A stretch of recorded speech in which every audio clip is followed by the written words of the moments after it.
it looks so crazy. It looks like a dissected Furby. What is Yeah. It does look like a Furby skeleton that we put the eyes back on. Yeah. If you would skin a Furby, you would talk to kids now. That's their slogan. That's a sentence so clear it could go on a Magic the Gathering card. I don't know where to start. I don't know where to start. I don't know where to start the trick. I don't know where to start your trick. Start your trick. Welcome to Starter Trek. Starter Trek is your sampler platter of Star Trek episodes. Right now, we're taking you through the most overtly political episodes. I'm Tawny Newsome. I played Beckett Mariner on Lower Decks. I also was a writer for Starfleet Academy, and I'm here with my co-host, Andrew T. Hi, Andrew. Hi, I'm just a person who has seen some Star Trek. and I'm a TV writer. I'm a TV writer, but never in drama, never in sci-fi. So Hi, I'm just a person is an incredible entry to a pod. Well, first of all, in the episode we watched this week, some people that were people, do you call aliens people if they're... Listen, everyone's switching around in a way that was wild to me. There's a lot going on. Sure. I enjoyed lots of pieces of this week. Sorry, getting ahead of ourselves. But basically, Andrew and I have been podcasting for a very long time. And as he said, he has not been an avid Trek watcher like I have. I used to host the official Star Trek podcast, The Pod Directive. And basically, I said, Andrew, I'm going to take you through some Star Trek, of which he has seen a little, like he said. But I'm going to take you through it in a random, out of order way and just kind of drop you in.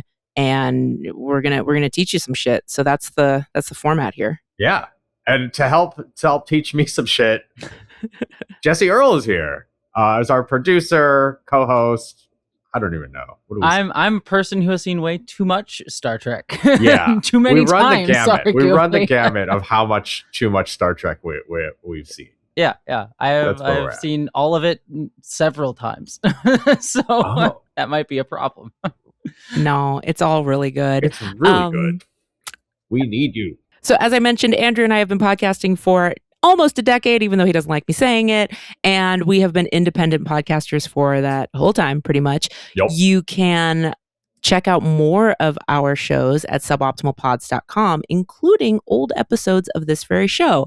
We started Starter Trek as a premium kind of very inside baseball show that was just for our premium subscription fans. It was very rough around the edges. We just kind of watched episodes and talked about them. We had no Jesse. We had no magic of Jesse there. Nope.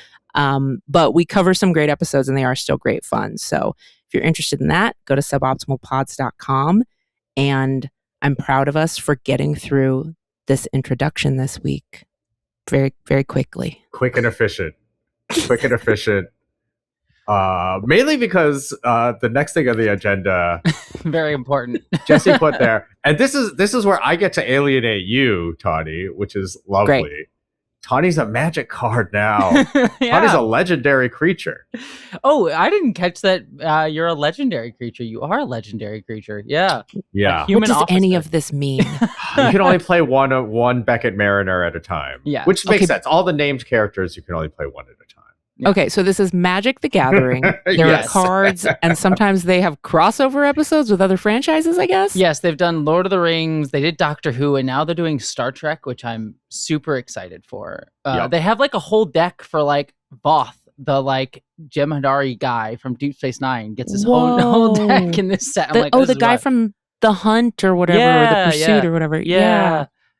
It's like, it's so great. But yeah, you and Boimler, so not you, Mariner and Boimler got some cards. So you have your own official magic card. And I love it because you two work off of each other. All this text that's on screen that you have no idea what it says, Tawny, is very flavorful because it's like Boimler's card keeps ranking you and him up.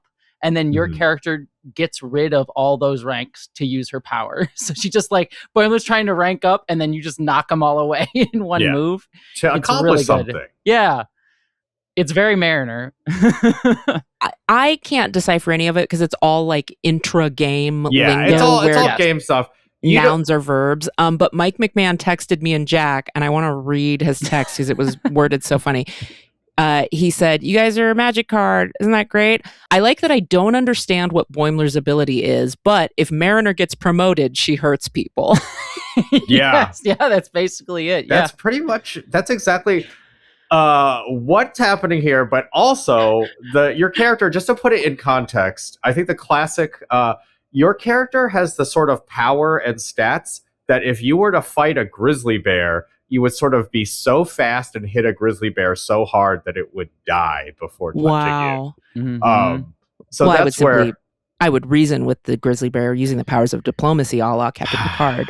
not in magic, I'm afraid. I mean, you would Mariner though. I'm not entirely sure. Yeah, no, maybe not. Mariner's batleth first, questions later. Anyway, I love it. I'm gonna sign on to Magic Arena and make a Mariner deck. This is delightful. Thank you all for celebrating this with me. I make no money off of this. Everyone go enjoy it. Enjoy it. It's fully my image. They just get to use it forever. Yep, it really is. Everybody's cool. It's great. It's great. Hey, I'm making a Tuvix deck. That's all I want in my life. Oh my God. Yeah. But also, you should get used to these cards because you're going to be signing a lot of these. Oh, that's true. Yeah. Okay, wait. Now I like it because I think it's really adorable when people bring me things with my face on it. I'm like, I haven't seen this before. This is cute. I don't know, but I feel like there's a high chance that you're going to be writing your name on these things. So yeah, probably. Yeah. Yeah, I've been writing my name on a lot of the Cerritos ship, a lot of the disc of the ship. People are building the 3D models, and a lot of moopsies, a lot of plushy moopsies I've been signing. That's adorable. Like that one, but she's a bootleg. This one was made by a fan before Paramount made them. Moopleg. Yeah. So she's fake. And I like my bootleg moopsie. I like that she's unofficial. Yeah. Trek belongs to the people. Damn it. It does. Very much it does. It has to. Okay. I love Magic. Yeah, I'm very excited for this set. It actually looks they've been some of their sets that are like crossover ones have been The Star Trek one, it looks like they went all out for. I'm very, very pumped. So hell yeah. I think that's right. Yeah. Some of the ones have been a little weird. The Marvel one was weird. Yeah. The Lord of the Rings one was. I didn't hate the Lord of the Rings. It was all right. It was fine. It has too consequential for Magic in general. Okay, we're gonna stop doing this. This is now. Thank you for listening to Starter Magic. It's a Magic the Gathering starter deck. It's first of all, it's starter deck. That's it. And I guess really good work. One day Tawny will have to play Magic. I'm trying to think of what it would take to get you to enjoy a game of Magic, and I think it would be pretty. It would take a while. I'll tell you what it took in 1999 to get me to play a game of Magic was a cute boy. That's what it took. Yeah. All right. It's really you need like Mountain Dew and some big pants to really and puberty. Got all of them. I'm doing like the other side of puberty right now. So does that count? That's the arc of life. It's just other side of puberty and Magic the Gathering. That's just how it goes. And pants were big during both of those seasons of my life. Aw. Yeah. Life is cyclical. It's so beautiful. Mm-hmm. All right. I'm not actually in menopause. I'm very young. Everybody shut up. Okay. So for our episode this week, we watched season 7, episode 19 of Voyager, or it might have been episode 20 if you were on Paramount Plus, but either way, it was called Author. So hopefully no one watched the wrong cold open this week. Not me. Directed by David Livingston, teleplay by Phyllis Strong and Mike Sussman, story by Brandon Braga, and the original air date was April 18th, 2001. Okay, everybody watched the right thing? Yeah. Yes. Put yourself in a different mindset. Okay, pre 9/11. We're good. Yeah, this is pre 9/11. And actually, to talk about that time in history, we're going to have our segment, Welcome to Rasmussen's. This is a segment where Jesse and I we pretend to be time traveling historians and tell you what was going on around the time this episode was released. Welcome to the Rasmussen. When a play is played, Professor Berlinghoff Rasmussen. It's like every day. Thank you, Jermaine Dupri and Ludacris. I still can't believe you made that. Okay, so I want to talk about robots. This is not going to be another long diatribe like last week about Gattaca, but I will talk about one Jude Law joint, And that is sure. 2001's Steven Spielberg film AI, Artificial Intelligence. That was released a little bit later, June 29th of 2001. But I found it interesting that it was so close to the air date of this. It was like, what's going on in the 2001 era that we're all talking about AI and robotics and sentience? It follows David, an advanced humanoid android uniquely programmed to love. When adopted by a grieving human family whose son is in suspended animation, David's deep devotion triggers a heartbreaking journey to become real and regain his mother's affection. It's a classic robot Pinocchio situation. Yeah, it's really good. It was originally a Stanley Kubrick film, I think, originally before he passed away. And then Spielberg took it up as like, I'll do this for my friend sort of thing. Wow, that would have been such a different approach. Yeah, very much it really feels like it. Yeah. I know a lot about film, guys. I don't think I've ever seen this all the way through. Oh, it's a great movie. It's a really good movie. Not for any reason. I think I like put it on one time and I just didn't finish it. And Damn. There are those movies that I have seen where it's like, I know I've probably seen the entirety of this film, but not all in one sitting. I've mainly caught it as like little bits and spurts at the gym while it's on the TV. You know? Hell yeah. That's TNG for me, by the way. At the gym on the TV. Just like mostly I'm like, it's just been passive and it's been there. Every photon of it has probably gone in my eyes, but I don't know which order. Yeah. That would be my guess. Genuine. Some other robotics news around this time. In 2000, do you guys remember Honda's Asimo, ASIMO humanoid robot? Kind of. It could walk, it could climb stairs. Do yourself a favor, Google it right now. It looks cool as hell. It looks like a little moon man. I do kind of remember this guy. It's like it's remember sort that of guy? like a spacesuit. Yeah. It looks like the MTV spacesuit award guy. Advanced Step in Innovation Mobility. That's what ASIMO stands for. Huh. And I think they designed him to be the perfect height to assist humans at eye level. So he was literally going to be like a little house servant guy. Surely nothing wrong. No, that was fine. Yeah. No, there's a. I think it's really good. Maybe it's not. I think it was. My memory of it is really good. There's a really good Angela Collier YouTube essay about like why humanoid robots are really, really, really inefficient and like shouldn't actually. It's just, basically, I think if I recall, the basic gist was like every other appliance is like a box or some efficient shape, and there's no actually good reason why you should have a humanoid robot. You can have robots, and maybe they will help us one day. Yeah, it's the whole we want to create something in our image thing. Nonsense. God, we are gods sort of thing. Yeah. I think ultimately, as this episode actually kind of talks about, I do kind of think having like tools that are shaped like humans makes the user of those tools into a monster. Yeah, psychologically. That is really, yes, I agree. Because you're right, they don't need to be shaped like people. They don't need these gangly weird arms. They don't need eyelashes. None of it. I was gonna say, especially as we make them into looking like people and then we treat them as servants, it kind of speaks to that ingrained like idea of we create a subclass of people, and why so many AI stories constantly are that of like, look, we've made this class of person who is our servant, and we don't want to acknowledge their rights when they do show us that they are people. That's why so many of those stories are like that. Yeah, it's also like. I mean, there's like not just in body, but like in tone, what's happening with all these like AI tools. And it's just like you watch people who use this shit a lot turn into people like they turn into whatever type of person they would have had if they had a slave. It's just like really clear. You just watch. I'm just like, oh God, this is like I think unintended side effect, but also potentially an intended side effect of these things. Well, it's the thing with I was going to save this for my endpoints, but it makes sense here. It's the people who sell like generative AI now and all of that nonsense, like Sam Altman. They use science fiction as a way to propagandize the power of their tools of like, look, it could become sentient one day, which is not ever going to be actually. It can never actually can become sentient based on the way they build the their LLM. AI. Yeah, none of that can actually become actually sentient, but they say it will be in order to propagandize how cool it is, and so they fearmonger about it. And then that's just a way to sort of propagandize it. Whereas in fiction, AI has and robots and artificial people have always been a metaphor from the working class. Going back to the first time the word robot was ever used in fiction was a Czech play called Rossum's Universal Robots. Really good play. And it the word robot means forced labor.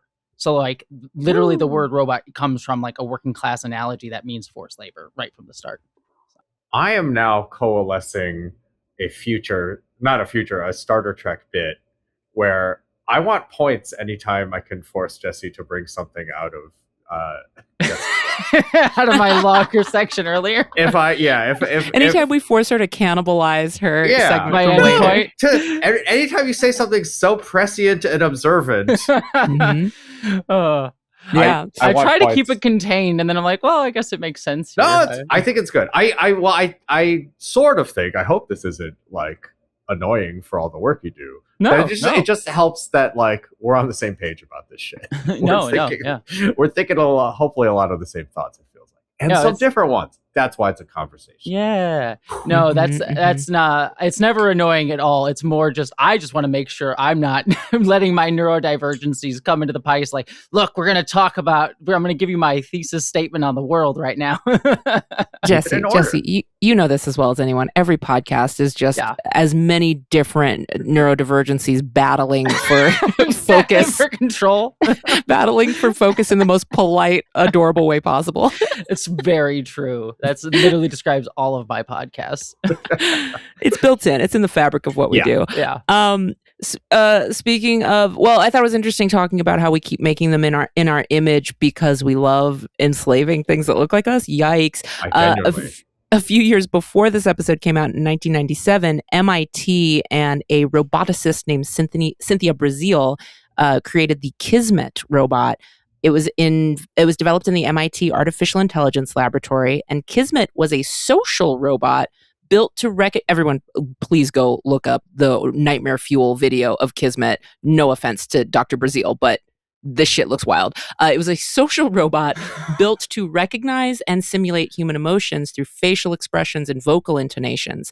And there's this cool / terrifying video of scientists and I think behavioral therapists teaching this to emote the way that you teach babies to respond by like really over exaggerating their emotions and playing with toys and trying to elicit reactions out of it.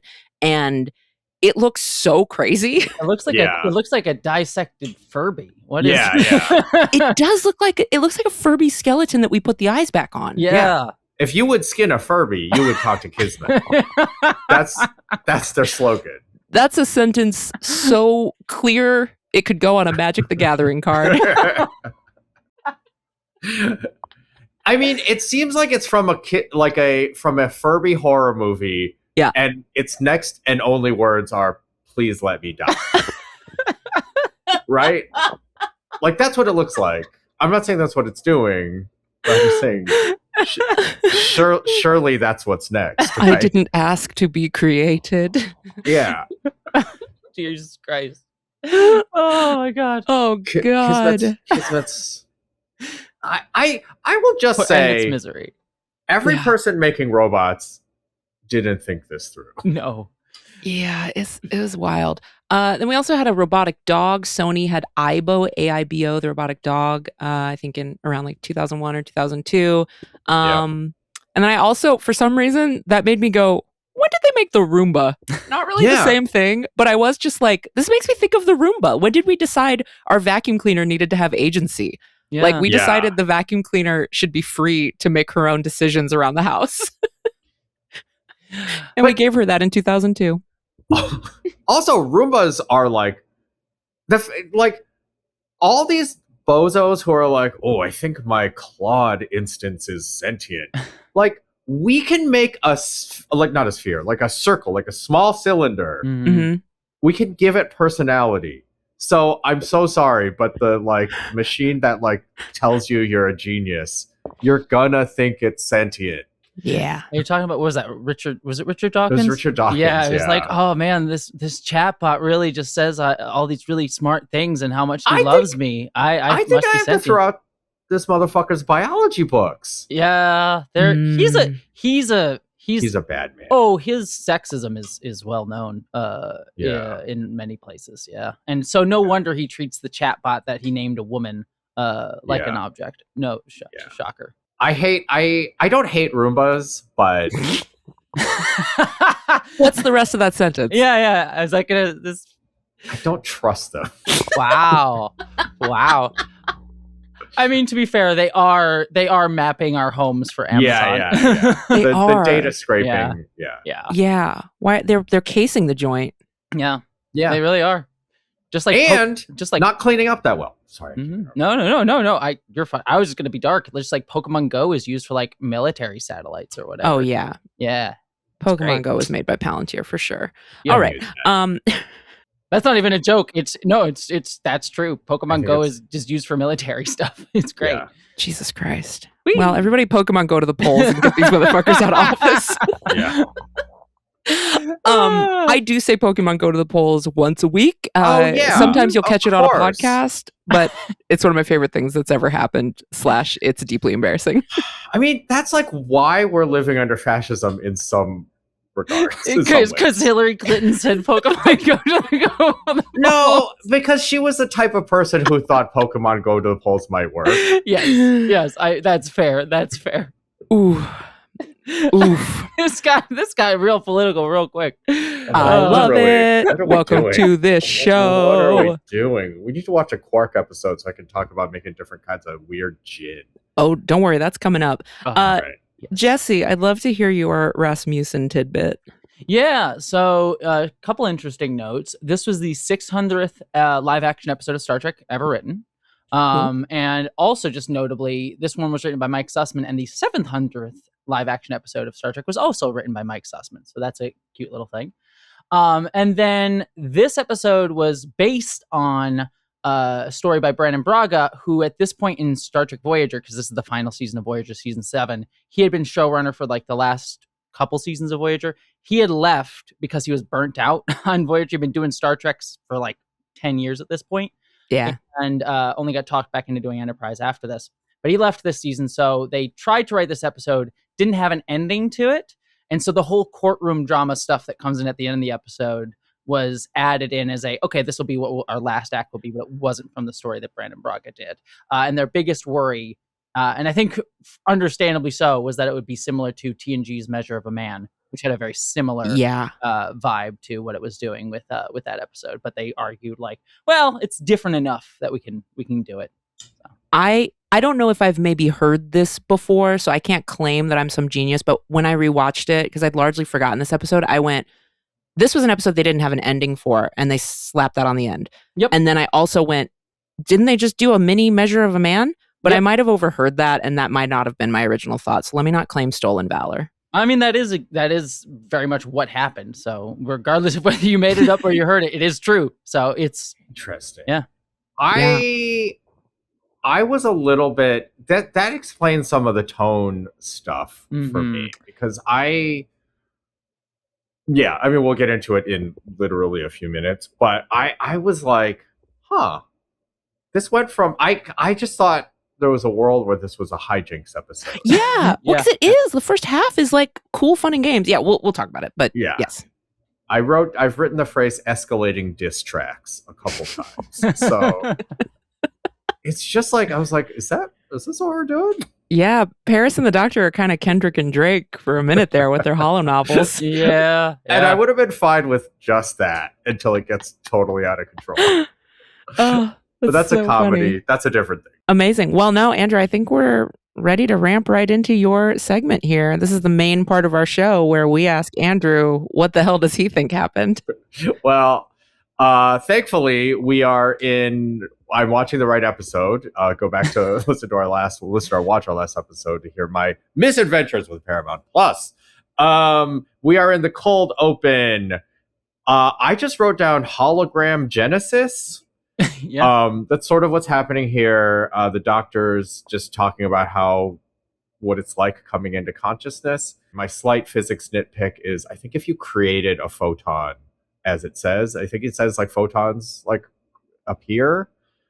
I think that would take more energy that is in the universe, right? Isn't that how, like, creating light out of actual nothing? Okay. Yeah, I would presume so. Yeah. I think it's that's okay. It's fine. It's You want me to I'll text Dr. Erin McDonald and we can get her input. All right. But I'm slightly unclear what's going on. But then the holodeck pauses, and the doctor, who is not dressed like an old timey scribe, is also there.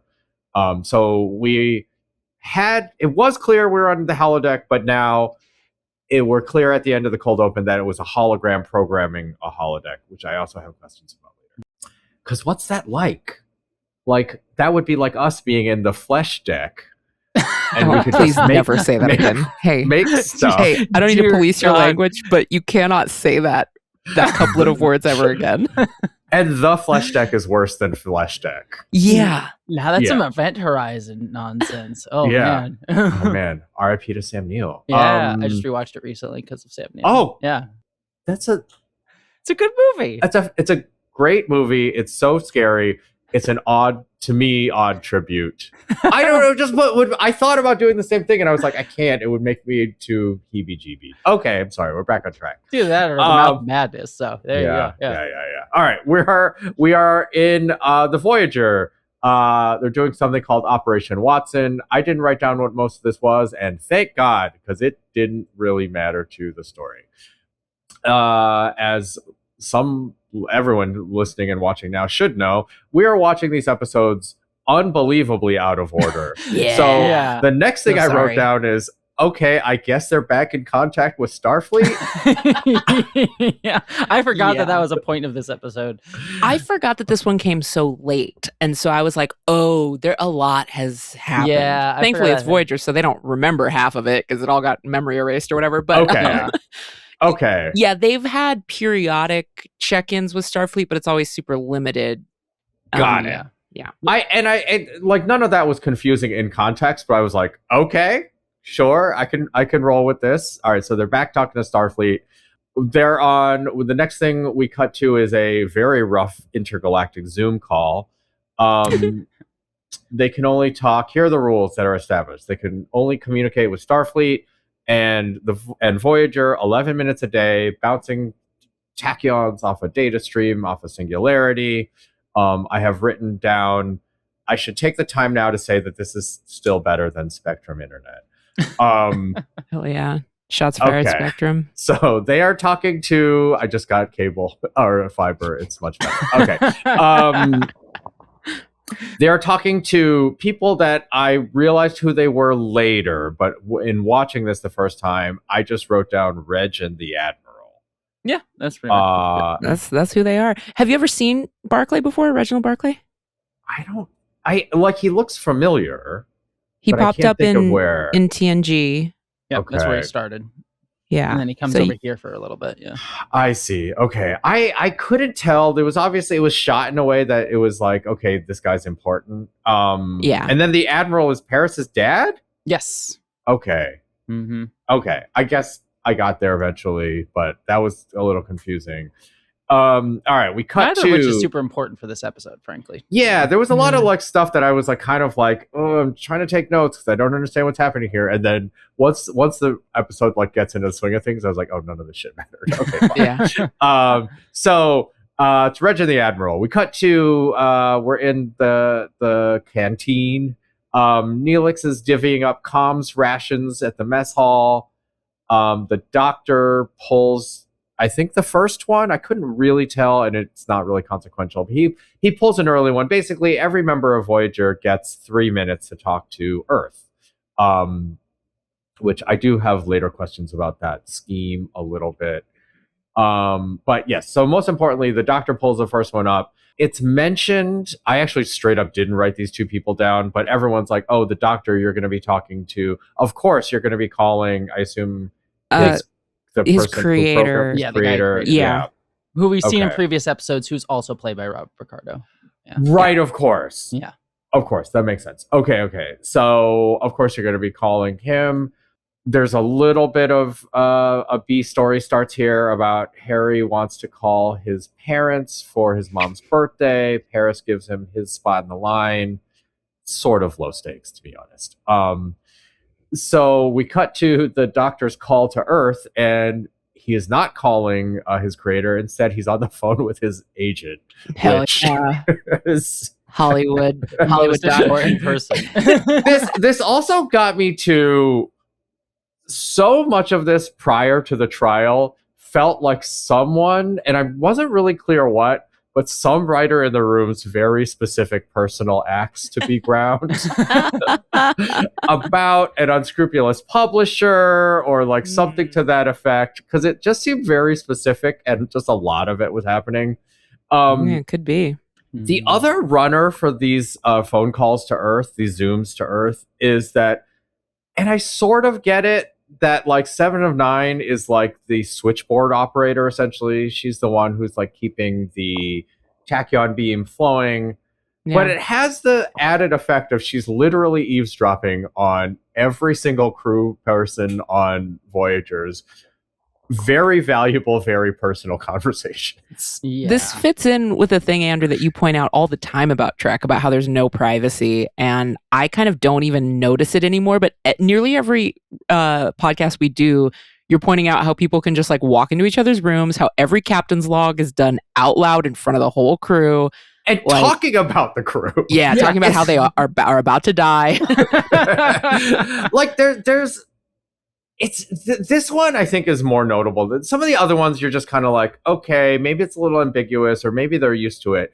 But this is like, it's made to be so valuable in the previous scene. Like people are like trading and like, you know, wheeling and dealing with their spot in the line. And everyone's like, it's very clear, like 3 minutes of communication when you're like millions of light years away from home, like unbelievably valuable.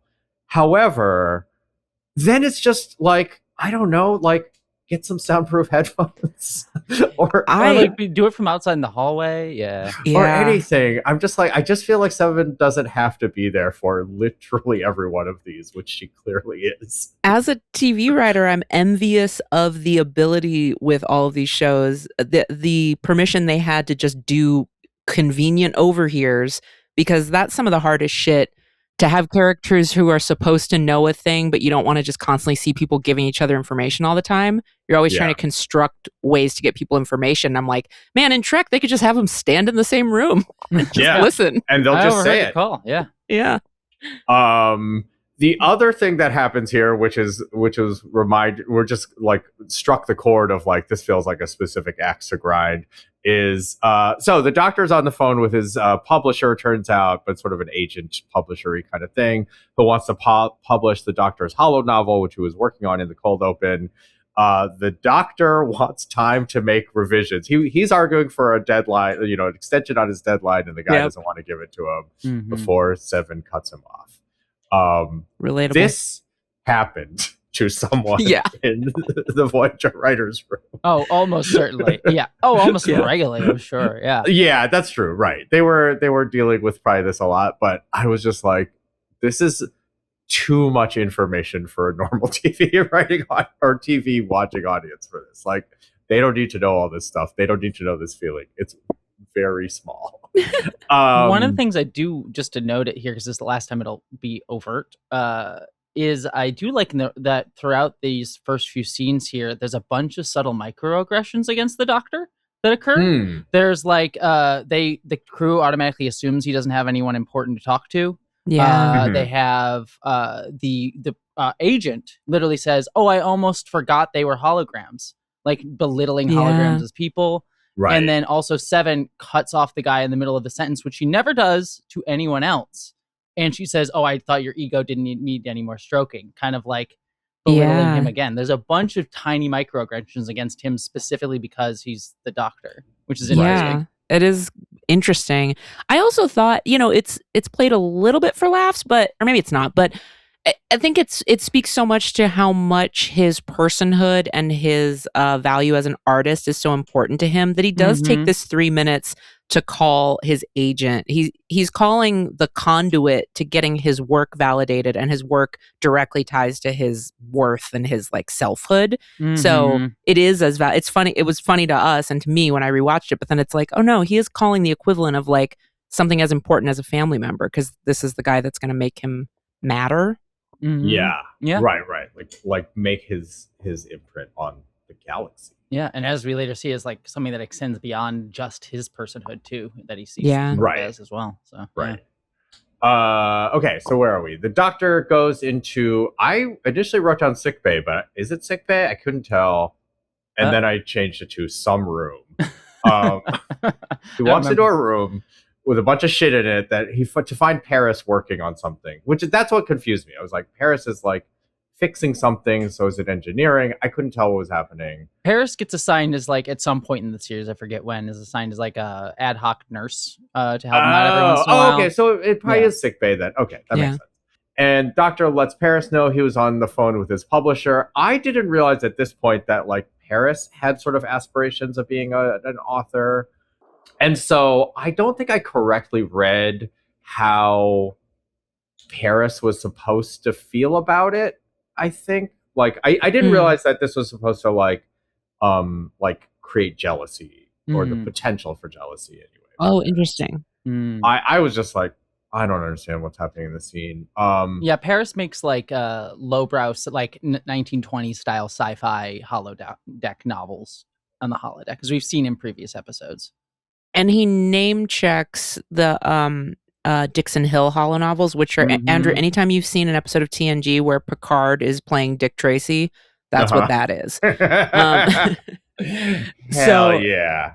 And so that's where I caught the like, oh, Paris has a little bit of a feeling about the fact that he's got this prestigious publisher. Got it.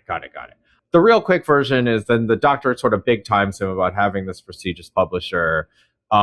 But then is kind of just like tells Paris essentially like, oh, I guess I could use some notes. So he takes over for Paris and lets Paris go read the novel. But it's also like a game. And this is where I'm actually have sort of a question about this, which is how does this work when you're reading a holo book? Very well. That's the answer. Yeah. So my question a little bit is like the protagonists are themselves, but they're also like sort of on rails.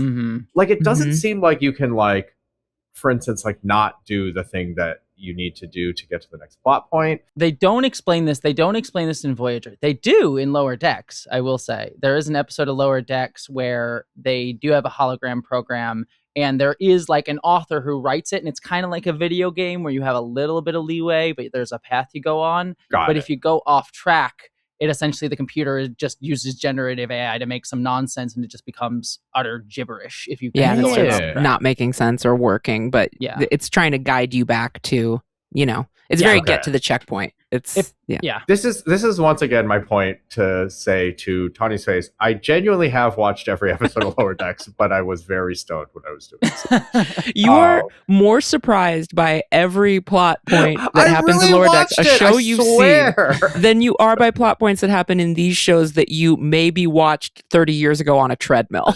But that's the thing is like, I think I paid more. I think they sunk in more. Wow. It's our cooked attention spans. It's our phones. Everybody's got ADHD anyway. I'm really okay. So essentially, if you go off track, ChatGPT fills in whatever the author didn't. Got it. Okay, so it makes sense, and Paris is like trying to play along, but he's playing along. So in the holodeck, Paris is now, and there's going to be a lot of this in this episode. Paris is now the protagonist. So Paris is playing the doctor. We start the same way in the cold open. We see the doctor in sort of period costume writing, and then the show starts. So writing a holo novel is essentially you're the DM. So he created this like role-playing scenario, but it's like sort of on rails. Got it. And so Paris is the hologram doctor. He's on a ship in the Delta Quadrant. Paris petulantly hits next on a bunch of exposition, just like a true gamer. And the Doctor goes into a bit about how it's a struggle against bigotry, which takes Paris by surprise. The simulation starts. Paris, and this is where I was like, we did watch the Voyager pilot. Mm-hmm. So is this like sort of supposed to be shot for shot from the Voyager pilot? Or am I think it's supposed to evoke it, but I don't think it's shot for shot of that. Got it. Okay. Yeah. But it's like kind of the same, like the Doctor got pulled online because we're in a fucking emergency. Great. Mm-hmm. Paris has to make a diagnosis. Okay, and this is where I'm just going to take some stabs in the dark. Please correct me, but know that I wrote it down this way throughout. So if I make a mistake, it's liable to continue. So I wrote a Bajoran Chakotay comes in. Yeah. Good. Correct. Yeah. Give him a point. I like how, okay, this is just real thinly veiled for all of our main cast. Paris has a mustache and is named Mercedes, LOL. Point number 2. No, that's just in the text. That's in the text. No point for that. I do like the Chakotay's tattoo is like a Bajoran sign with like a snake on it. I didn't notice that. Yeah, it was odd. It was an odd one. Yeah. His ponytail was impossibly long in a way that was upsetting.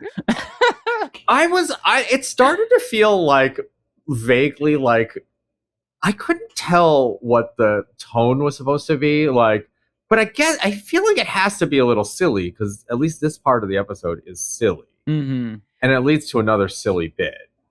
It's a little silly, but also I would say, and Jesse, correct me, at this point, we've seen enough like of the Doctor being frustrated about not having his personhood. Like there's been a long enough arc of people dismissing him or treating him differently, and we've seen him be really vulnerable that I think there is a little bit of a like, oh, we're watching the action movie where he gets to like blast all the bad guys. So yeah, I think this one's less blast the bad guys because that he did do that one, and there's an episode that's like that where he gets to be like the command hologram. Oh, yes. Sorry, this one's more like he's dealing. Everyone's just oppressing him, as they later talk about later on. Whereas like it is coming off of just to say it here because it will play into stuff later. There have been, as you said, like numerous episodes throughout the show of the Doctor's personhood being devalued by the actual crew, which is distinct from like Data, where he'll face like systemic issues from like Starfleet, but like Picard and everyone will generally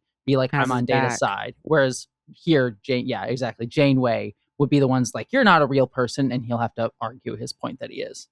So this is kind of the teenager in his journal writing his like punk rock lyrics. Yeah.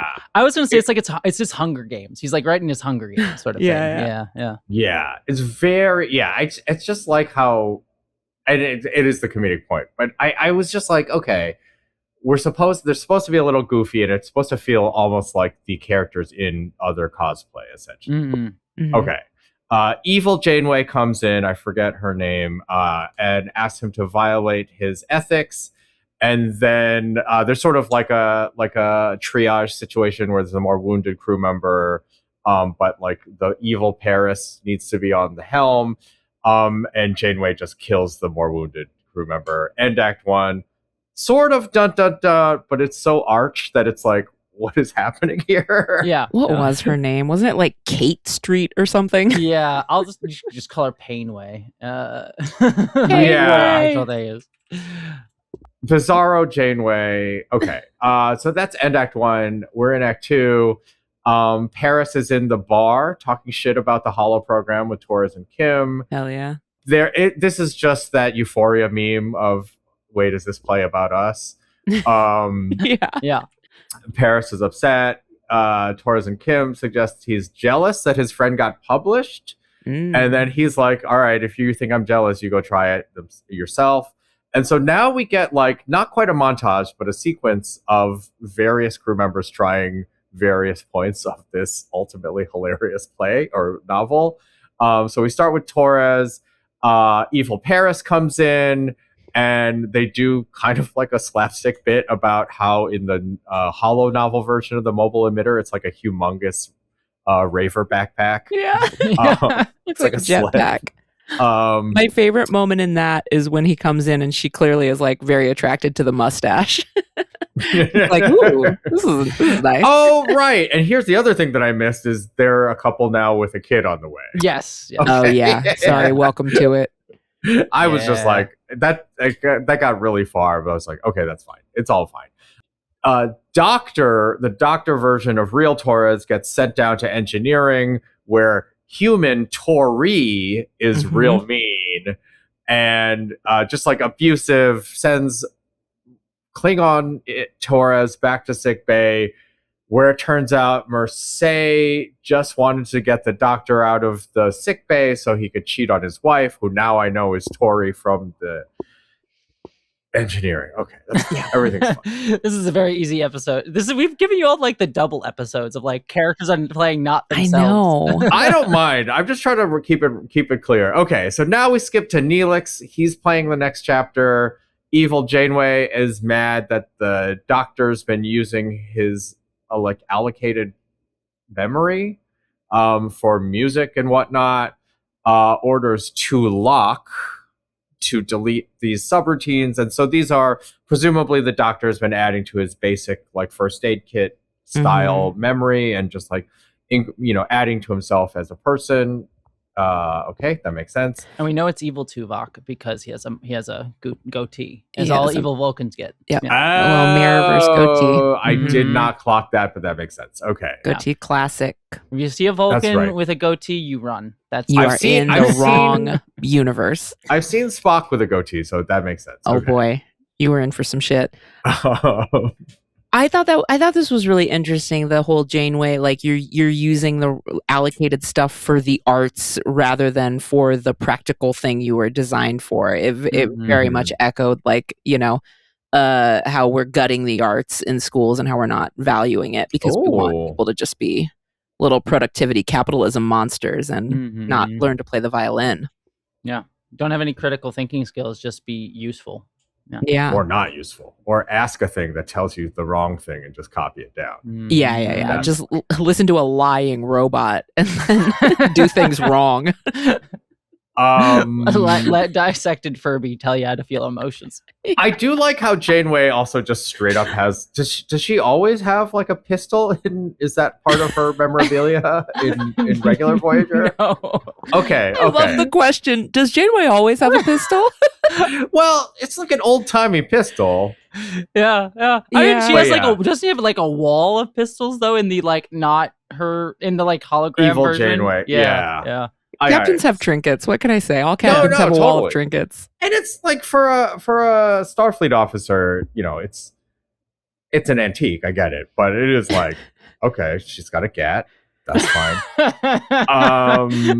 I'm here for Janeway with a gat. It's great. So now we're in the next chapter. Harry Kim and I'm sorry, I didn't know what else to call it. Dax Kim. That's are in with you're half a point. I give you half a point. Yeah, I'll give you half a point for that one. Trill is the Trill. Okay, sorry. Are in with Tulak in the turbo lift. So Kim is playing the doctor. Yeah. Dax Kim is playing evil Kim. Tulak got the goatee. Great. Okay. Dax Kim and Tulak are arguing about whether. For the record, I want to take back what I said about Magic the Gathering being hard to understand because I realized that this is an impenetrable franchise if you haven't been steeped in it since birth. It's just a lot going on in this episode. I'm so sorry. About whether it's essentially is wise to delete these subroutines. 7 of 9 enters. There's a little bit of voiceover about how 7 of 9 is the doctor's only ally. But in this case, the doctor is regular human Kim. It's fine. Everything's fine. Tulak and Dax Kim just straight up pull phasers on her as she's about to try to escort the doctor to somewhere else. They try to go past her as the doctor runs, I think, and she does a force field thing, knocking them out. She takes their guns, their phasers, and gives them to Kim, who's playing the doctor, who runs, but gets caught by a force field. Everything's fine. Yeah. Okay. Next chapter. Janeway is playing the hologram doctor, gets sentenced by evil Janeway to be decompiled. We now know that it's 3 of 8.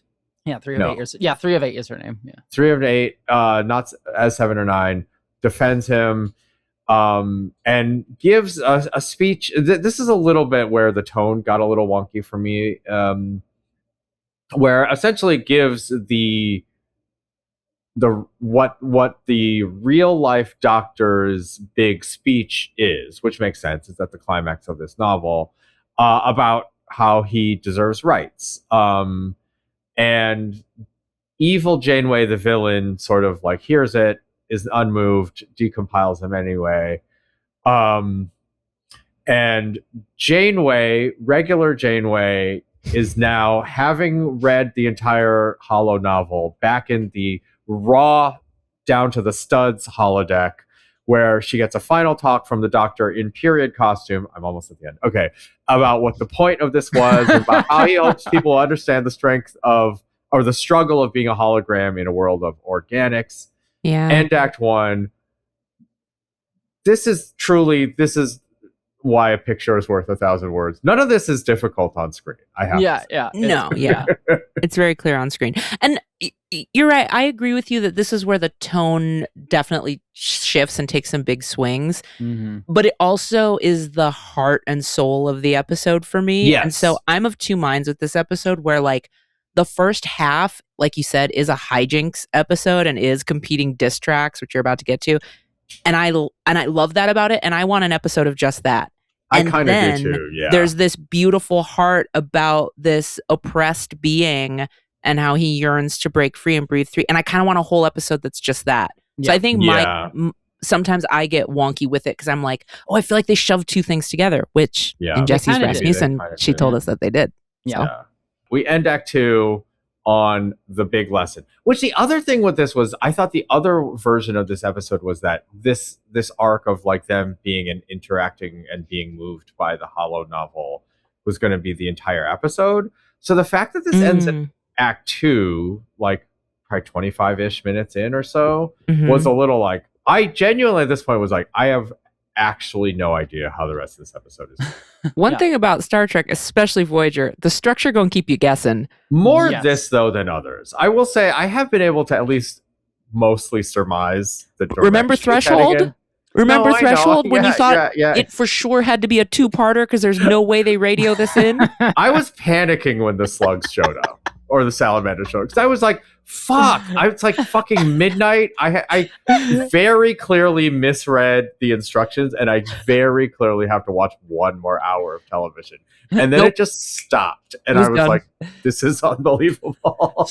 Star Trek will yada yada over the most interesting shit, and then we'll spend 3 hours in a conference room debating one plot point. Yes. That is why I love it, because it is the neurodivergent representation of TV. It is the hyperfixation on the fucking leg of your table, of your desk, that you just need to fucking fix. Meanwhile, your entire whole ass job is on the back burner and you have to do it at midnight. Yep. Yeah. That's the best way to describe this franchise. This is so wild. Okay. So as we go into the commercial break, 2001 Andrew would have been like, I don't know. I don't know what is about to happen. I guess I'm going to go get probably a beer. A Slurpee? You were old enough to have beer in 2001? Sorry, not to make you sound old. I'm more thinking. Sorry. I'm really sorry. I do love the idea of young you like sneaking a beer to watch Star Trek. I need something to take the edge off because nothing makes sense. No, I was old enough to drink when this came out. Yeah. So we open Act 3. Doctor is in the conference room defending the book I do think I maybe left out a note, but I think the Act 2 blow is essentially like the sitcom version is Janeway going, Doctor! Yeah. Like he's in trouble. Very honeymooners. Yeah. So the doctor's in the conference room defending the book to Janeway, Kim, Torres, and Paris, saying it's fiction. Again, this very much feels like someone in the writer's room had to do this probably recently when this was written, or when this was broken. The organics really don't get how the doctor feels. He talks about the other holograms in the Alpha Quadrant as being oppressed, which is news to them. Janeway, love her, but she kind of tries to both sides it a little bit. Just being like, well, you should, think about how this makes the organics feel. Yeah. Think about how doing racism feels to white people who do it. Yeah. Thankfully, it's not extended. The doctor immediately doesn't bend and is like, if you guys are upset about this, so be it. This scene is my favorite scene in the whole episode, actually, for exactly that reason, that it is like, a bunch of non-marginalized people telling the marginalized person, we're offended by your work because it makes us look bad, rather than doing any level of introspection to be like, maybe there's some truth to this. There's a line that Paris has earlier that I just wrote in my notes, like, you think, Paris, where he says, like, well, some people might start to think that there's some truth in this. And I'm right. Do you think? Because we saw all the microaggressions at the top of the episode. And so they do treat him like this. And there's that really good line about his hollow emitter where Jamie's like, well, it sets you free. And he's like, well, it doesn't always feel that way. And it's this moment of like, it makes me feel different. It points out that I'm not like you. And it kind of gets into like our discussion from last week about passing narratives. And the doctor does not pass as human because of that. And it's something that like he accepts as part of himself, but also points out that he does not pass as human. So it's fascinating. I love that. And it's like he only passes as human when it's convenient to them, when it's convenient for them to think of him as human, to be like, you have your mobile emitter, you can go anywhere, you're just like us, you're fine. Yep. And then when it's inconvenient for them, they don't treat him that way.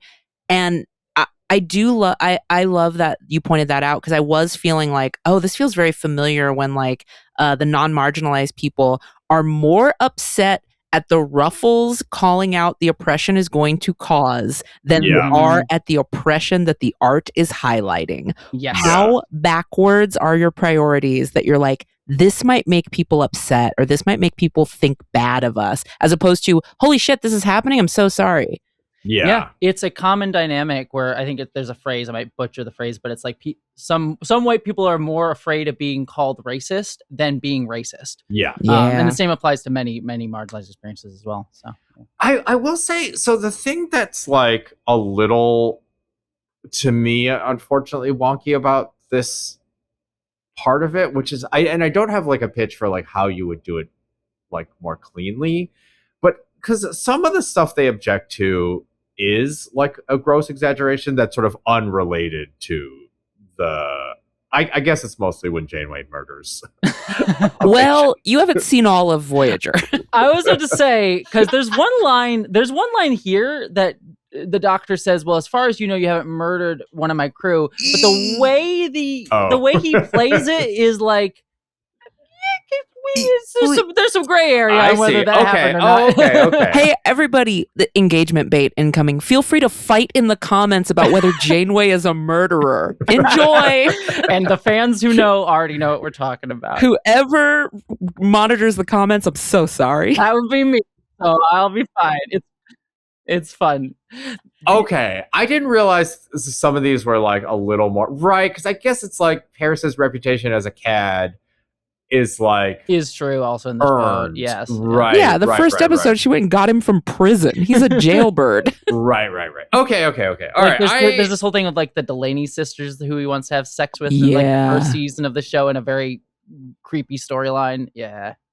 My thought was like, it feels like they have more of a leg to stand on than they should. And if they don't, that just reads more clean. They, for the most part, don't. And this is again a weird episode to have made you watch, which is part of the fun of the show. Yeah, because Voyager, for the most part, does not require any prior knowledge. This is like one of the few that has a lot of prior knowledge. I was just like, well, I don't know. Okay, that's fine. But so we cut out of this scene to the comedic runner, which ultimately was a 7 of 9 story, which I did not process at all until it landed. But Kim is on the aforementioned phone call, the Zoom call to his parents. Again, 7 of 9 is just listening to all this shit.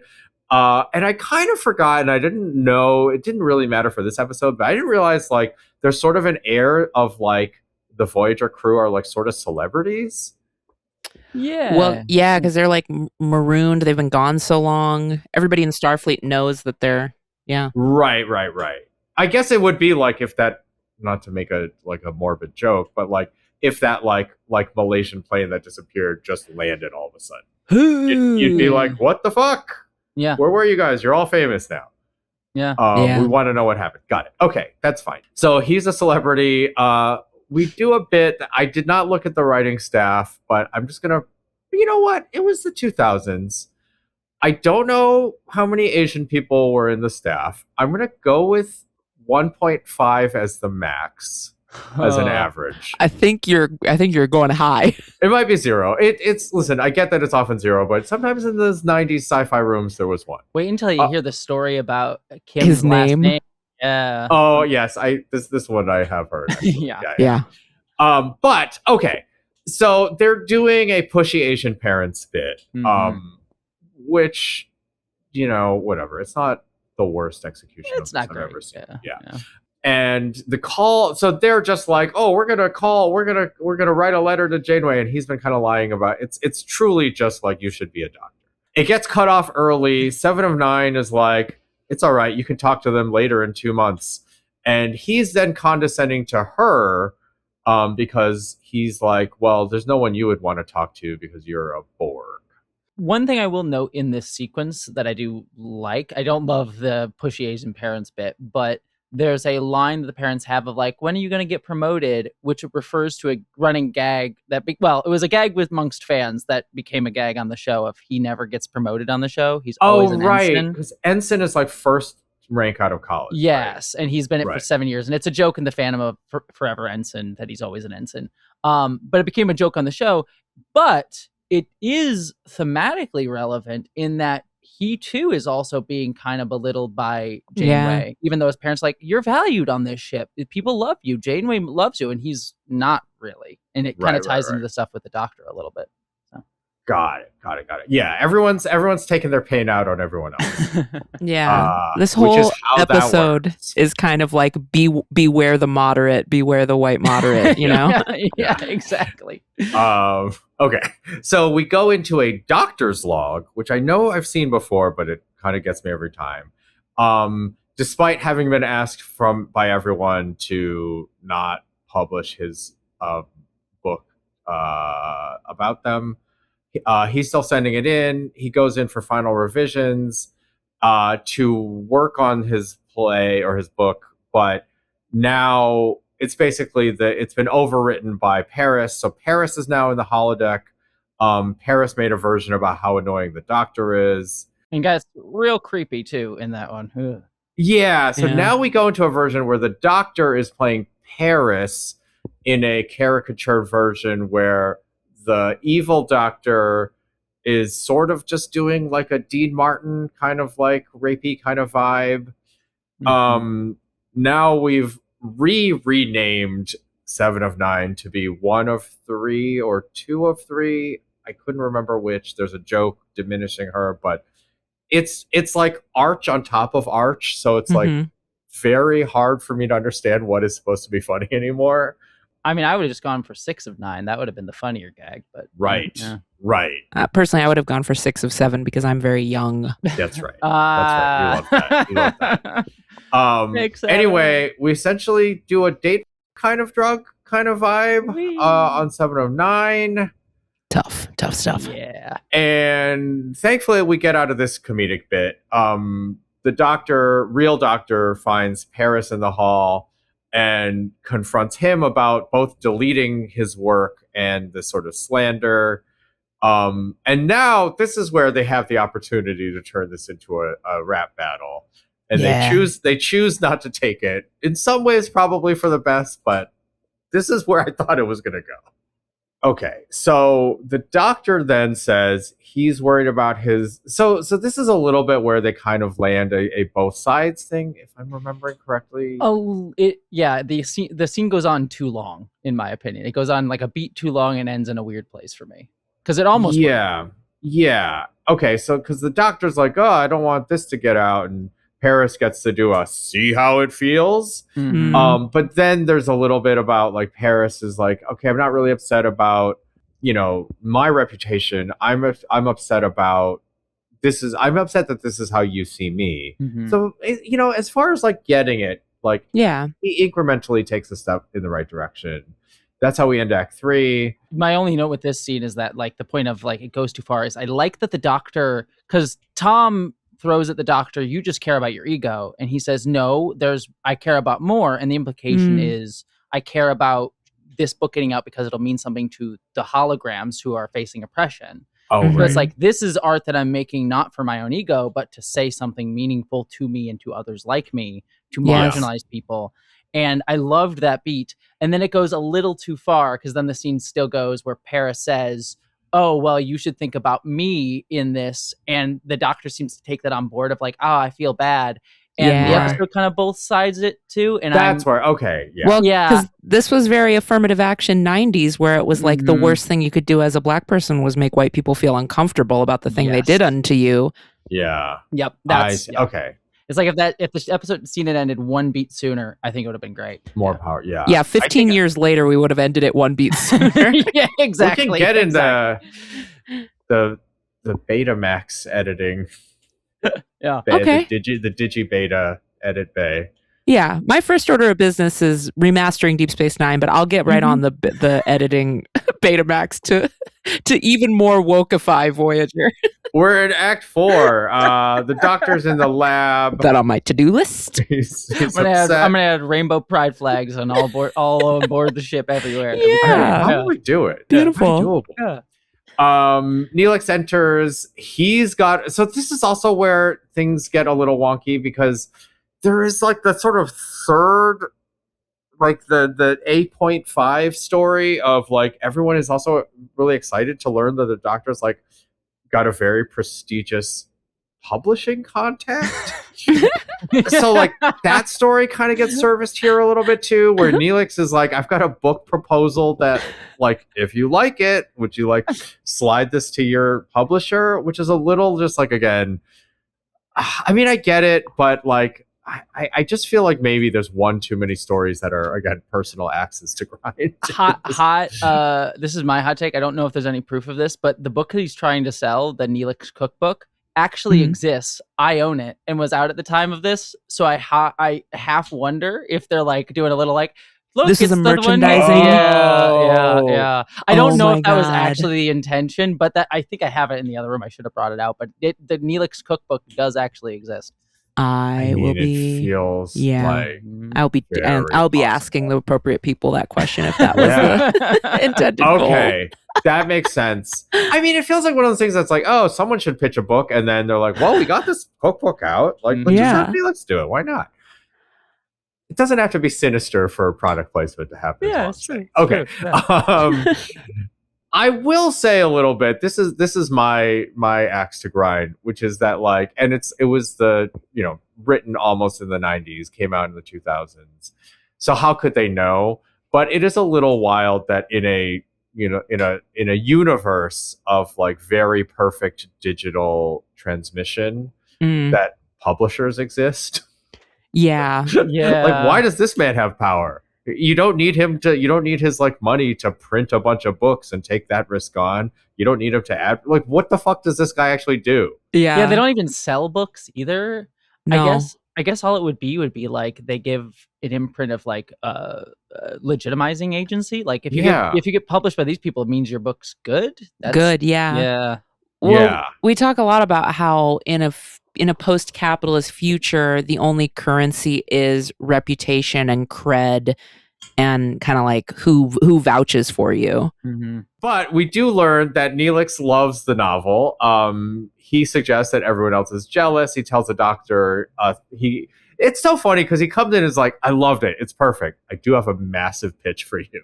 Yeah. Which is just like, if everyone's upset about it, why don't you just change the characters around so it's not about Voyager? And doctor's considering this. I just wrote down, so the little like credits that or the chips that they're using to demarcate the place on the 3-minute Zoom call phone, I have just called it dimes for the payphone now. So Neelix gives him another dime for the payphone, and we cut to the doctor back on Zoom with his publisher, asking him for more time. The publisher, again, a leech on the creative process, is like, I don't know, I really want to get this out there. in my opinion, some of the most. This man is obviously going to leak the draft of the book he has. Yeah. And why? There's no profit motive. Yeah, why is he trying to like push this thing? Like, so what quick? is this? Shouldn't they what just do you do all day? Enable art to be their best selves. Yeah, that's weird. Yeah. It's just. But okay, obviously, even though the society is the society, it still needs to have metaphors for the society we live in. So I get it, but it's like. Also, writers who live in capitalism have a hard time convincing studio execs who live in capitalism that there would be any other motivating factor other than the structures we've established in capitalism. Yeah. Mm-hmm. Yes. Like even the best writer will be like, no, I promise there's an internal motivation for why this storyline makes sense, why this plot arc would happen. And you still, TV execs are TV execs, and they're still going to go, we just need something stronger. So this happens in Trek all the time, where you find yourself going like, but wait, there's no money. Why would this matter? And it's like, it's because it's this weird mix of people trying to dream of the future, but being hemmed in by one of the most capitalist establishments we have, which is Hollywood. Yes. Yeah. So fair enough. Men with limited imagination is what I call them. Yeah. Truly. And sometimes it's not even anybody's fault. Anyway. Yeah. It's like, it doesn't, I mean, you'd almost sort of kind of, not to be overly pro-executive, but they're just trying to do their job, which is like make it so the most number of people can understand this. Yeah, exactly. Systemic structures, not people's fault. Yeah. Ta-da! We did it, guys. Hey guys, we did it. We solved it. Let's just change the system. Wow. Yeah. Okay. Yeah, that'll be simple, right? That's why Andrew and I stopped doing the racism show, because we solved it. It's a bummer. He said it's systemic. Yes. It's not always individuals' fault, and that solved it. So then don't worry about it. Yeah. None of you have to worry about it. None of you worry about this. The doctor asks Paris for help with these revisions that he's like, okay, I'm going to do this. Now we get I think we're at E story, which is serving I'm assuming like series long story, where Torres, who is pregnant, says her dad wants to talk to her. I guess it then sort of weaves back into 709 story, but she decides to use her time, her very precious time, instead of calling her cousin, to call her dad. Also, I will just say, this is my other digression. No one's using this for their 3 minutes of phone sex. Not saying our main character should. Right there.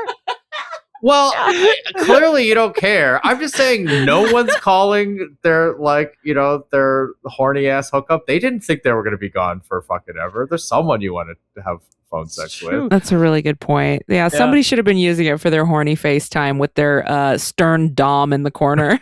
I'm just saying it's a little bit like everyone's kind of using this for the same wholesome thing, and just like the holodeck, that cannot be happening on an entire starship of people. Tuvok's getting his pawn far worked out. Yeah. Did we see Neelix's call? Who did Neelix call? Yeah. Also, why does Neelix get a call? Who is he calling? He's not from. He's not from. He's not far away. I maybe that's why he was distributing the calls, because he's the only one who doesn't have a vested interest in this system. Yeah. No, but he's home. I do like the idea of him just calling Earth, just a random, just like, hey, what's up? It's nice to meet you. I have a cookbook for you. Yeah, he should be doing marketing, person to person market. Okay, so we're in this scene where Torres is like maybe considering talking to her estranged dad. We cut to Torres and Paris talking to the dad. Now I've clocked really what's happening, so I'm like, okay, 7 is of course listening intently like a fucking creep. Like, Torres, or 7, go like take a smoke or something, just like walk around the block. It's like these people's personal time. 7, go take a smoke.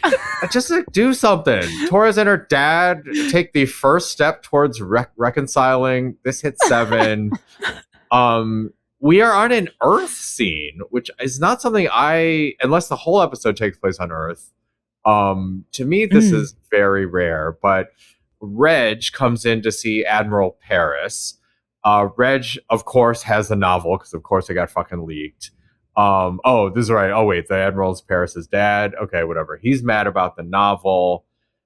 The publisher now says when they call him that the doctor doesn't actually have essentially a copyright because machines don't have copyrights. And I know that in this universe and this parable, this is a piece of bigotry. I do want to say this is why all this shit by generative AI, it actually doesn't have a copyright because it has been stolen from all of us. Yes. And remixed together. So this is why this exact reason is why, as I said earlier, Sam Altman and all of those folks use because it's not really artificial intelligence. It's it's LLMs or whatever. It's not AI. There's another term for it, like something not artificial intelligence. I forget what it's called, but something intelligence. Anyways, they use our sympathies from shows like this of like, oh look, this is bigotry, to propagandize. Well, like, yeah, this should have rights. We should allow generative AI to have rights instead of ignoring all the property that it stole to make things. Yeah, but that's not. It's them stealing from science fiction to propagandize their bullshit. Mm-hmm.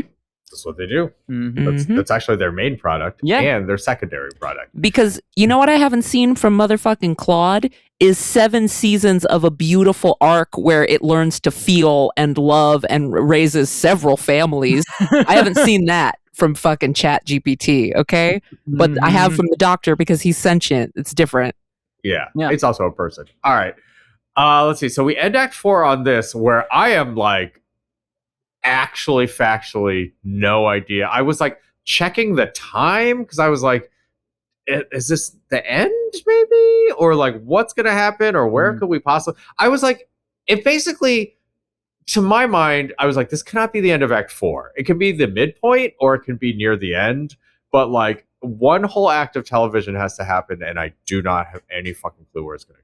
But speed run a TNG episode. It's gonna be great. It really is wild. They thresholded you once again. Yeah. So we're in Act 5. We're in a conference room. Tuvok is on top of all his other jobs, the fucking lawyer. Is that correct? You always get a Vulcan to to be the arbiter in some way. This is the equivalent of making the girl in the writer's room take all the notes because she has the best handwriting. Yeah, it really is. Because this is categorically not his job. No, he's security. Yeah, okay. Anyway, so now we're in a courtroom drama. So they debate some legal options. This part now feels like also one of the writers was in like arbitration for something. And it's like bringing all this shit in. This had the real a real personal axe to grind vibe. Just go to therapy, man. Don't bring it in the show. But Janeway is like, we're not. So one of the things that Tuvok proposes is like, okay, well, if the publisher says the doctor is not sentient, so doesn't have rights to copyright, then he also doesn't have the right to enter into a contract to publish this in the first place.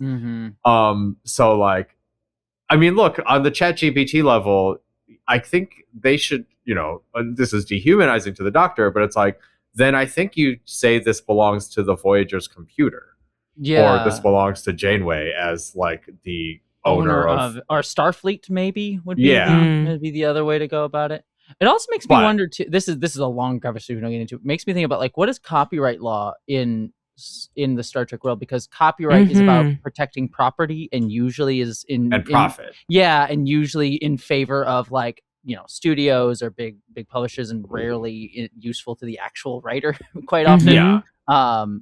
In Star Trek has made a point of like, we don't have private property, we have public property and also maybe like individual property, but not private property. So it's interesting. Anyways, longer conversation. It is interesting. Yeah. I'm glad they didn't go into it any further in this episode. What's copyright law? Welcome to my neurodivergency. I'm in. I wish they did go into it further on a different episode. Yeah. Yes. This just felt like too big, too late, which I'm realizing from your both reactions and the words you have said that is exactly what happened. Was they put into Act 5 a humongous thing, but there's going to be a trial. And I will say this does seem more like a Zoom arbitration hearing. Tuvok is the lawyer. Publisher compares the doctor to a replicator, which sort of reading between, from context, I surmised that is the sort of biggest slur you could do to a hologram, a holographic person. Tuvok gets the publisher to admit that the work is original and that works of art,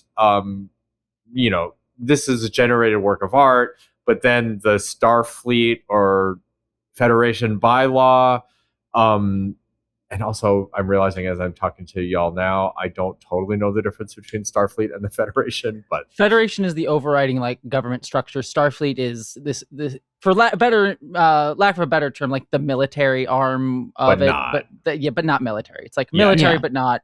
But it is kind of like NASA. Yeah, like, NASA would be the pretty good equivalent. Yeah. Does the United Nations have a NASA/Navy? Because they're that.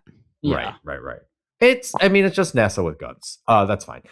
The judge says the law about creators of art only applies to people, which the Doctor is not. Outside the courtroom, we have a classic "this shit isn't going well" scene. Very A Few Good Men. Tuvok suggests oh my gosh. Okay, this is where Tuvok suggests like you can void the initial agreement. Janeway won't have it. The Doctor is a person. In court the next day, 7 of 9 is testifying that the Doctor helped teach her, and this is social skills. And then 7 of 9 says, and something about expressing like sexuality or romance, like almost spiking the camera in a way that I was like, well, there's backstory here that I don't know about. A lot of these, just to help you with this, a lot of these like references they make here are references to previous episodes of for the most part. I think there's a couple here and there that are like shit that never actually saw on screen, but for the most part it's all references to got it. Okay. We're in a montage. Kim is testifying. Reg on the Earth side also testifies towards the Doctor's humanity. Janeway ends the testimony and basically sort of draws the other speech of the episode, which is a little bit like weird that the Doctor doesn't get it. I mean, the Doctor does, I guess. But like Janeway makes the big speech comparing this to civil rights in general. One thing I do like about that sequence, just to say too, is I almost wrote in my notes like, oh, they're all arguing he's one of the good ones. However, there is a point that Janeway makes that is during that whole thing, which is that she actually argued against her at one point, and it wasn't the right thing to do in terms of like following orders, but it showed that he had his own desires and was his own person, which I like because it shows that it wasn't just arguing he was one of the good ones, and also distinguishes the Doctor from modern day LLMs, which are just affirmation machines and will just tell you constantly what you want to hear. So just to note that. I have a question, Jesse. Okay, why didn't and Andrew hasn't seen this one, but he can surmise what happened. Why didn't the what's the word I'm looking for that starts with a P about shit that gets decided in a trial that then has bearing on precedent. Precedent. Yes. Thank you. Sorry, I think the heat in my Airstream trailer cooked my brain. Ding. Yeah. Why didn't the precedent established in Measure of a Man apply here? That precedent was essentially, not to spoil it, Andrew, was that Data was confirmed to be human because he had memories, nostalgia, and sentimentality. This was actually something that Mike Sussman and the writers were concerned about, of like, oh, it is very similar to Measure of a Man, because in that episode, just for listeners' reminder, Data was argued to be a full person, or at least I don't think it was like he wasn't a full person, but he had the ability to go out and decide for himself if he was a person. He had agency. Starfleet, and the reason that there's difference here is in that episode, the whole argument rested upon Data not being property of Starfleet, because he was made by someone else. So they don't own self-determine himself, and he may not be a person, but at least has the option to go and self-determine, and Starfleet doesn't have a right to do that. Here, though, it is slightly different in that, and this is why they have this whole thing of like he's property. The Doctor is arguably property of Starfleet, and thereby doesn't have rights as property, and then also is not a person either. So it's similar but slightly different, and that's why legally the precedent would be different.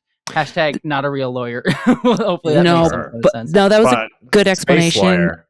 You're a good space lawyer. This is also why, guys, we got to be voting at the judges level. Voting for your judges matters so much. I'm so serious because a different judge, and now this would not have been a good television episode, but a different judge would have looked at the ruling in Measure of a Man and applied it here, and we would have all gone home a little earlier. Yeah. But not only are we not going home now, this judge needs fucking 2 days to mull this shit over, which get the fuck out of here. I like that he was taking it seriously, though. He really took his time. Make your mind up, dog. Anyway, and plus, they can only talk 11 minutes a day. So yeah, so annoying to like get that crew all back. It's like, all right, see you next Tuesday. We'll get back to another next 11 minutes of this damn trial. All right. Oh my God. Can you imagine a trial 11 minutes at a time? Holy shit. And that's also taking away time from everyone else that fucking sexed whoever they want on Earth. Yeah. All right. Okay. We do miss, I guess that was the end of the publisher's testimony that we saw earlier with Tuvok. I'm assuming it was real space racist. In the cafeteria, Seven offers Kim her little chip, her place in the line, which, not to get too into the details here, it does feel like those 11 minutes are being commandeered by this fucking trial. So I don't know what line you're talking about right now, but Seven offers Kim her chip because she knows that his call with his mom got cut off. And she's been sort of hit by everyone's interactions with their family and thinks that he should get a chance to finish his. He gets to do the sort of, it's not overly pushed, but there is a wee bit of like Asian kid being like, it's okay, I don't need to see my parents for another while because they're a pain in the ass. Then he's like, Seven, there must be someone, she says so bluntly that her parents got assimilated, which is like so wild how quickly she says that. But she's like, I do have family, I have an aunt. She gets on the phone with her aunt and they have a nice conversation where the aunt sort of remembers who she was as a child, which is like so intense if like you kind of think about it. And she remembers how she was as a human, which is really important thematically for this. Yeah. It's odd that it's like shoved into this episode. I know. Yeah. It's a big There's so much going on. Yeah, because I feel like not to tell these people how to do their jobs 25 years later, but I just feel like there's a whole episode of like, hey, everyone gets to talk for 11 minutes. Yeah. Oh, sorry, we're for 3 minutes, and like everyone's grappling with their different shit. Yeah. And also Seven, the voyeur freak, is listening to every second. Look, say what you want about Trek. They were never short on story. They were shoving story beats into stuff sometimes. So much into stuff. Okay. Back in court 2 days later, the series regulars are lined up perfectly blocked for Space Zoom. It's hilarious. And in a decision that I gotta say is, to me, hard to parse still, but maybe it sounds like it's close to Measure of a Man in like it's like technicality wonkiness.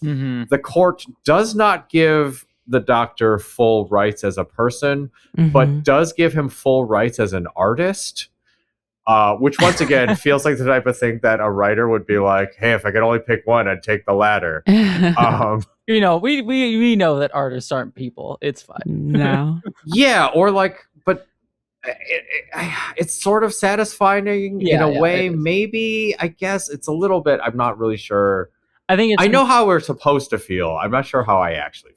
I think it's meant to be like, we'll pick up on this thread later, sort of thing. And that's kind of what they did with Data as well. Yeah. I also think it's a thing that Trek is always really good at, which is it trusts its audience to be okay with incredibly nuanced endings and not always the most satisfying endings. Right. And I've always really loved that the franchise could do that because, other shows would just really wrap it in a bow at the end, and we don't always have to here.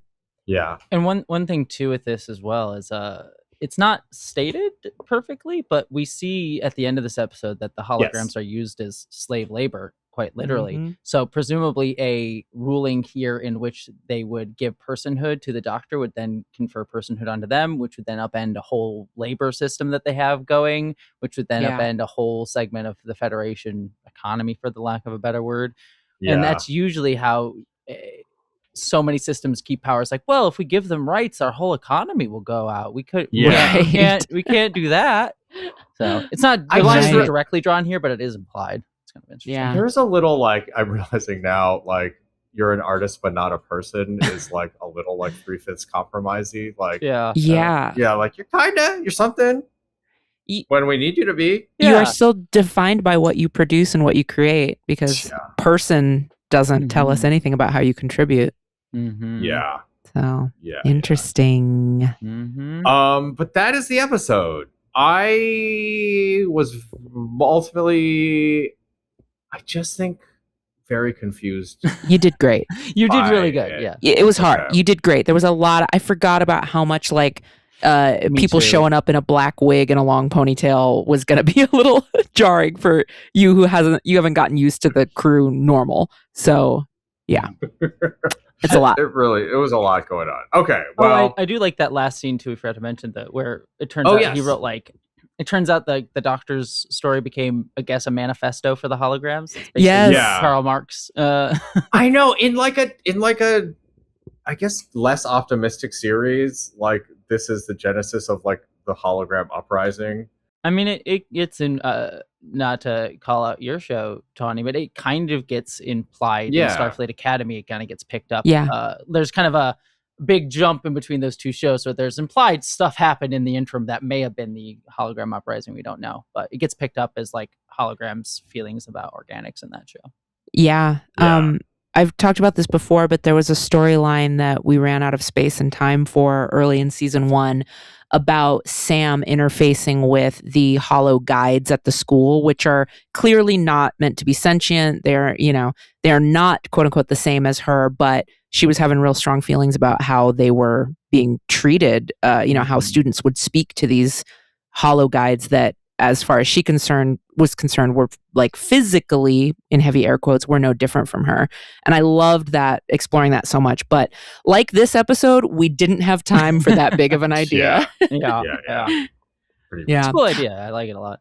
It's really cool. I hope they explored it more in season 2. The answer, I don't remember if they did.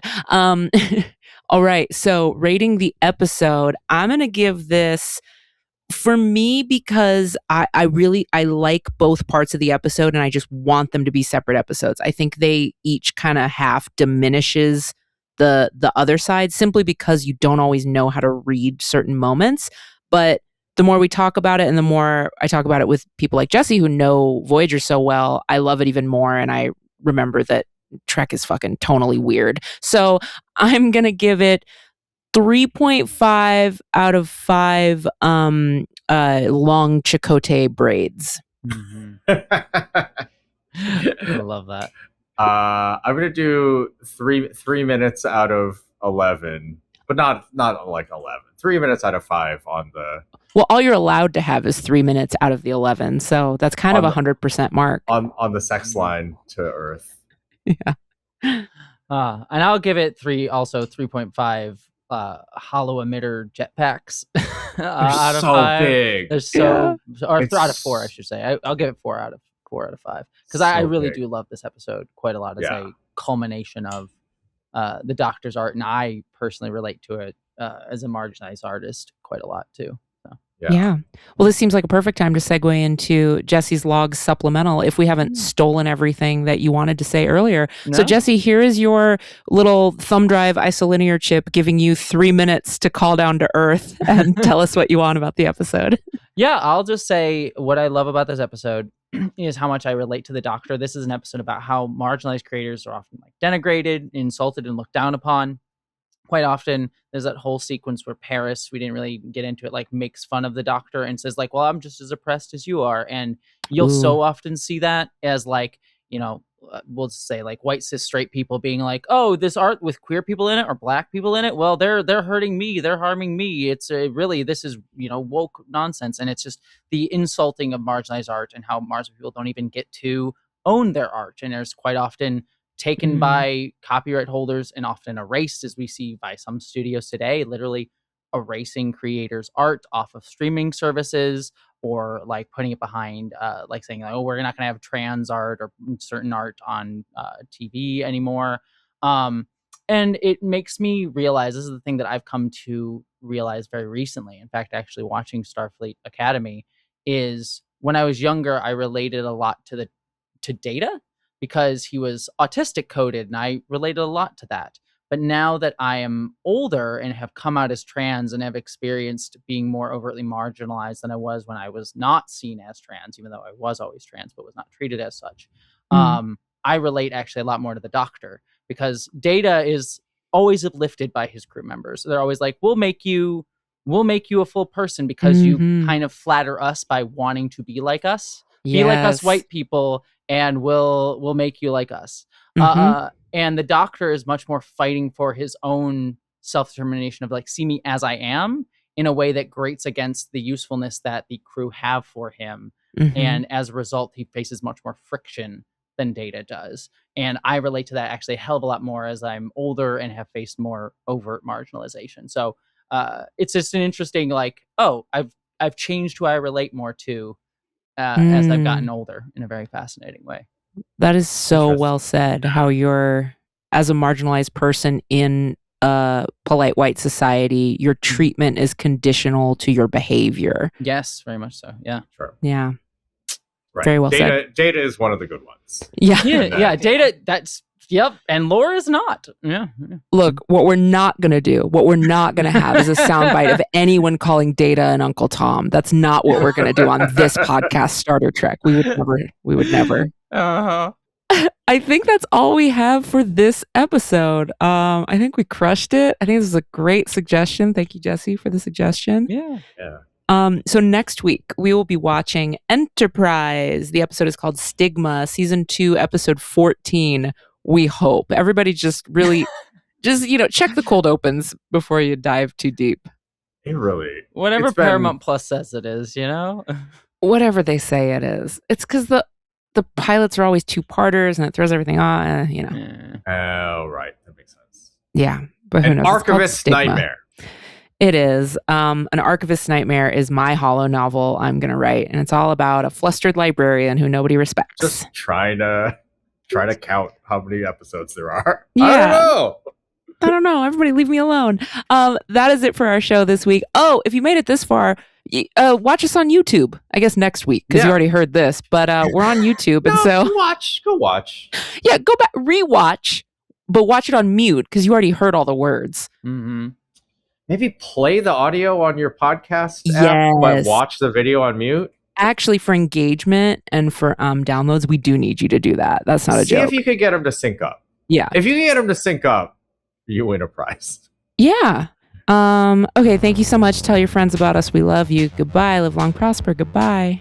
Starter Trek is produced by Jesse Earl, edited by AJ McKeon, with original music by Jay Israelson. For bonus episodes like Andrew and Tawny's Hangout Show, Yo Can We Live, movie watch-alongs, and even more Trek pods, visit suboptimalpods.com. It's the optimal place to subscribe to Andrew and Tawny's podcasts. This podcast is a production of Fine Alpinist Ranch, an artist-run film and media studio building community in the desert. To learn more or become one of our ranch hands, visit finealpinistranch.com.